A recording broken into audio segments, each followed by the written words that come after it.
Welcome to my acrylic YouTube channel. I'm Karen Rice. I'm going to be painting a step-by-step Bluebell woods, and it's kind of a bit of art therapy, and it's for all levels, just to encourage and inspire you to get your acrylics out and have a little go. If you like this tutorial and you haven't already subscribed, please subscribe to my acrylic channel where you'll get updates of my latest tutorials.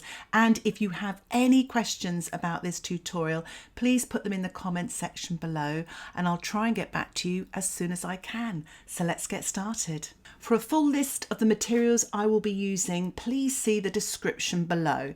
But I've actually put some framing tape around the edge of my sketch sort of pad here. It's actually an oil painting pad because I quite like the texture of oil painting paper. I've squeezed out some blues, a couple of blues, a violet, a pink, a couple of yellows and some white. And I've made my own little mini Stay Wet palette. And I'm going to start off now with just a flat synthetic brush. It's about 1/2 inch. And I'm just sort of mixing up some sort of watered down acrylics actually. Now acrylics you don't normally water down. I usually use them like oil paints. But in this instance, when I first put that first wash on, I like to put it on quite dilute, and it just gives me sort of a base to work on. So I've wet my paper and I'm kind of painting a little bit like you would with watercolor painting, just to put this first wash on, and I'll let it dry and then I'll work with the acrylics undiluted. So as you can see here, I'm just painting the sky area wet in wet with a mixture of the blue, a touch of pink and a touch of white. I'm now painting a sort of watered down pink wash. It's run a bit there. It's actually okay though. This, you know, you never have to worry about acrylics. If it all goes wrong, you can just paint over the top afterwards. And that's sort of the art therapy side, because you can just experiment and have fun with it. So with acrylics as well, I try to work dark to light as well, as much as I can. But sometimes I just like to just get the paint down and see what happens.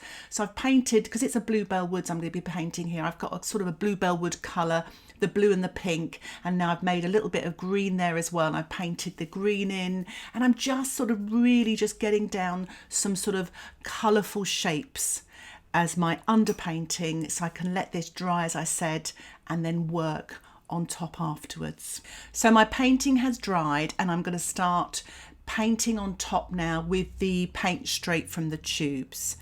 And I'm mixing up a little bit of white with the blue, and I'm going to start with the sky first. I always work with the largest shapes first, and of course the sky is the sort of biggest area here, so I'm going to work with that first, and obviously I can then paint my tree trunks and foliage on top afterwards when the sky is dry. So what I'm doing is I painted the mixture of blue and white at the top, and I'm just adding a little bit of white here for some clouds, and also as the sky goes towards the horizon, I'll add a little bit more white to make it paler so it looks like it's further away. I thought I'd add a little bit of pink actually in that sky, so I'm mixing a little touch of pink and white together. Remember, it's straight from the tube, and I'm using my little flat brush there, and I'm just going to paint this in the sky area. The sky is still wet, and acrylics do dry very quickly. That's why we have these little Stay Wet palettes, so that when you wet the kitchen towel and then put your parchment or baking sheet paper on top and then squeeze out your acrylics, it creates something called osmosis, and it keeps your paints from drying out, because the moisture in the paper towel does this. So it's a really useful idea. You can actually buy Stay Wet palettes, but I quite like making my own. So I've mixed up a little bit of blue with the pink and the white, and I'm just painting this in the distance here, adding a touch more white to blend it. You have to be quite quick sometimes with acrylics because they do dry very quickly, and especially if you're working in quite a warm room. What I would suggest is you could add a touch of water to them, or you can get something called a retarder, and that slows down the drying time if you're finding that tricky. I'm working on quite a small scale, so I'm not coming into that sort of problem so much, but if you're working on quite a large scale, I would suggest using big brushes as well and really load them with paint, so you've got plenty of paint on there. So I'm just blending this now. This is the kind of the furthest field in there, so it's the pink, the blue and the white, and it's quite a pale sort of colour. I've rinsed off my brush and I'm actually making some green now, and that's the yellow and the blue, and I'm using my little flat brush still, and I'm just going to paint little patches of green here and there.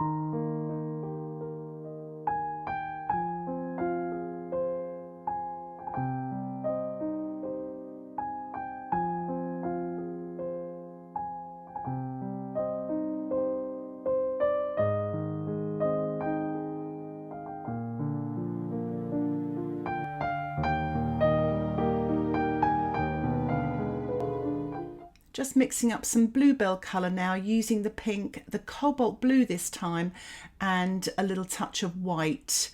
And I'm just painting this in between the sort of green patches that I painted on there. The green may still be wet, so just be careful not to sort of bump into it too much, because it will sort of grey and neutralise your Bluebell colour. But that's not really a problem, because you can paint on top afterwards with more Bluebell colour and you can disguise that. So I'm just painting this now in between the gaps with the pink, the blue and the white.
So as you saw there, I mixed up some violet with a touch of yellow, and I'm painting this very dark shade in the distance here, just to sort of really have a lovely strong contrast between the sky and the bluebells.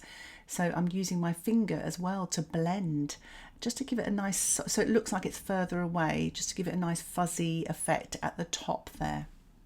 If you don't like using your fingertips, you could actually just use your brush to do that as well. I'm painting a slightly paler colour, adding a bit of white and just blurring the bottom edge of that. Now these could be sort of distant trees or just, you know, mountains. I mean, it's again, it's completely from my imagination. I'm just having a bit of fun. I'm actually using the tip of the brush now and just making some little marks there. So these look like distant bluebells, quite light in tonal value, to sort of push it back to create some depth in my painting. So I've decided to paint the actual tree trunks now. I haven't got any black or anything like that, so I'm actually using the violet with a touch of the yellow here, and the yellow kind of neutralizes the violet, and the yellow is yellow ochre. So I'm just painting that. It looked a bit violet there, so I'm just add a little bit more yellow ochre to take the tone of the color of the violet down a little bit. So I'm using my little flat brush and I'm painting it wet on dry, and I'm working left to right.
As you saw there, I actually painted some slimmer trees as well, sort of to give a little bit, again, a bit of depth in the painting. And now I'm putting a little bit of shadow and darker bluebells with a slightly smaller brush there, just here and there underneath the trees to kind of bury the bottom of the trees into the grass. It's quite a nice little thing to do. I'm now painting in some of the branches with a small round brush. If you find this tricky, I've got a little trick up my sleeve for you to show you an easier way of approaching this. But I'm actually mixing up a little bit more of the yellow and the violet. I'm just going to paint some shadows on the left hand side of the tree, so the light is coming from the right.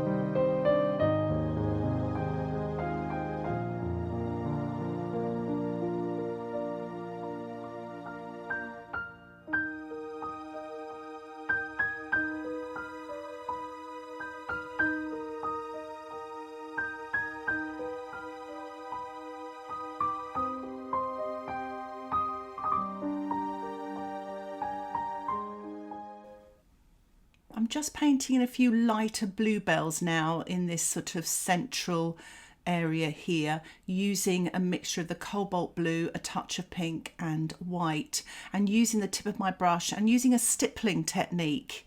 It's almost impressionistic, just to create these marks in the foreground here to really create depth in the painting as well, using this lighter shade and the textured marks.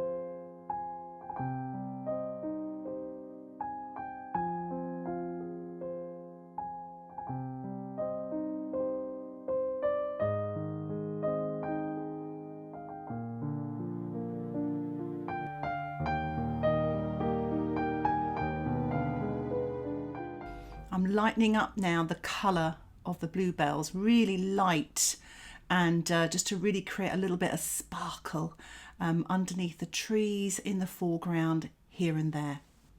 I'm using a little bit of the blue and the pink and a touch of the white, and just sort of giving a little bit of detail in the distance as well, using this small little brush here just to create that look of Bluebell Woods.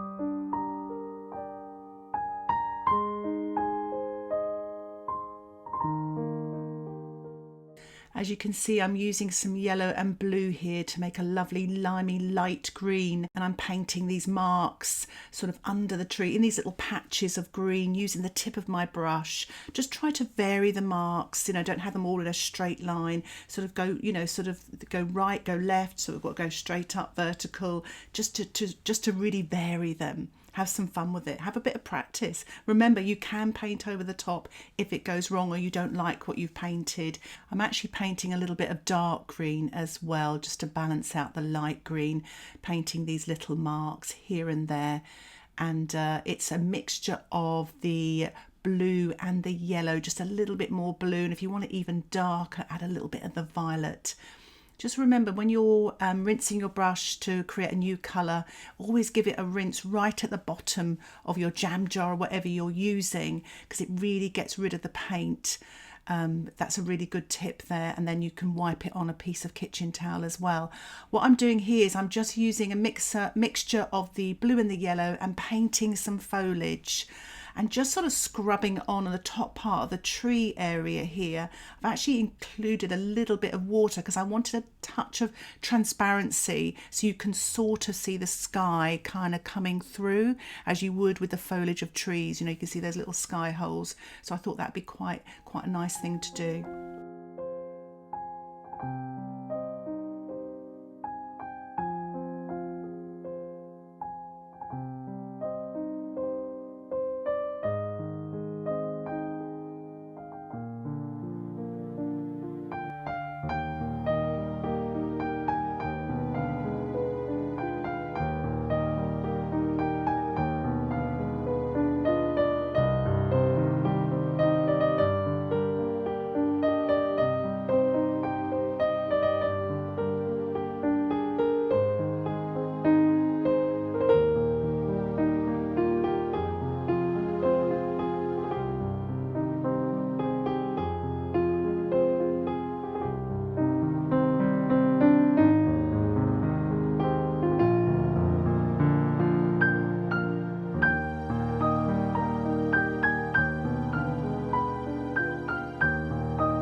This was so much fun to do, just using the end of my tube of paint, but you could use some cardboard or anything like that, a plastic card, and just paint the end of it and then print with it. So I'm putting dark on the left and the light, like white or the yellow ochre mixed with the violet on the right hand side. And it really brings these trees to life, just sort of creating these lights and darks.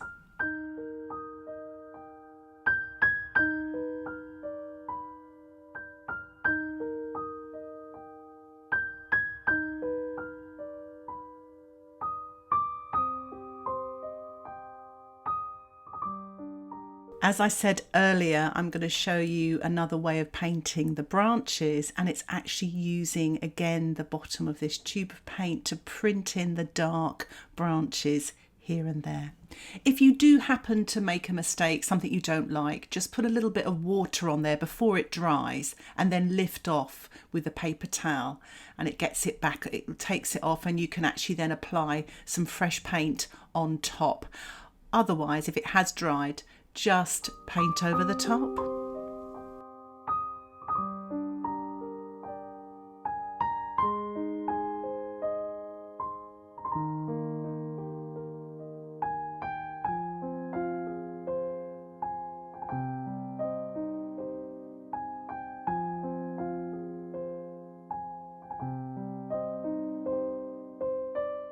I've just finished off some more foliage there. So I've watered down a little bit of the violet colour, the pink, the blue and the white. I'm using a round brush, and I'm turned my painting to the side actually so I can really kind of get access to those distant fields there. And I'm just spattering on this lovely pastel bluebell colour on the background and in the foreground. I love to spatter. It creates texture and light as well, and interest in your painting. painting. It also stops me from overworking and thinking too hard on the painting, and it's so much fun to do.